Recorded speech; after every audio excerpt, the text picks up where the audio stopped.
பாருங்க ஃப்ரெண்ட்ஸ், இப்படி ஆகி போச்சு ஃப்ரெண்ட்ஸ். என்னடாப்பா காமெடி பண்ணுறது. வயல் விதை கேட்க சொல்லுவாங்க, இந்த முறை விளைச்சல் சரியில்லை என்ன மாதிரி. அந்த பழைய காலத்தில் ரோடுகளில் விழுந்ததை பொறுக்கி கொண்ட மாதிரி பொறுக்கி போட்டோன்னு சொல்லணும். என்னது செருப்பு எல்லாம் மீன் பாவிக்கிற சொல்லுங்க அப்பா.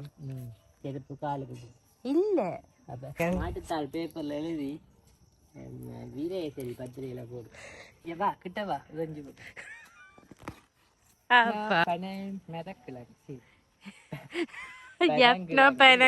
பரவாயில்ல கொஞ்சம் தேறி இருக்கு.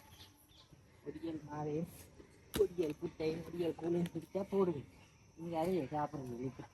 பறத்தாங்க பானம் தரிப்பேன் சாப்பிட்டா பார்த்தா மனுஷரு கற்றுக்கொண்டேன். இதுகளை பார்த்துட்டு என்ன நினைச்சிட்டு சொல்லுங்க அப்பா. எல்லாமே கோவிந்தாவாக்குமே. காமெடி தனியை வெட்டி வச்சுட்டு பெனங்கிழங்கு எடுத்துக்க இருக்கு. கிழங்கு ஓகே போல. பூச்சியல் வண்டுகள் பூச்சி இருக்கா? வெள்ளம் போன அதன் ஆயில முடிச்சு போட்டியில்லையே அவசரப்பட்டு. நான் கலைக்கிறத விளங்குமா? விளங்காட்டா என்ன செய்யறது? விளங்குறத வச்சு கேட்கட்டும். எங்கள்ட்ட எல்லாம் பக்கெல்லாம் இல்லையே.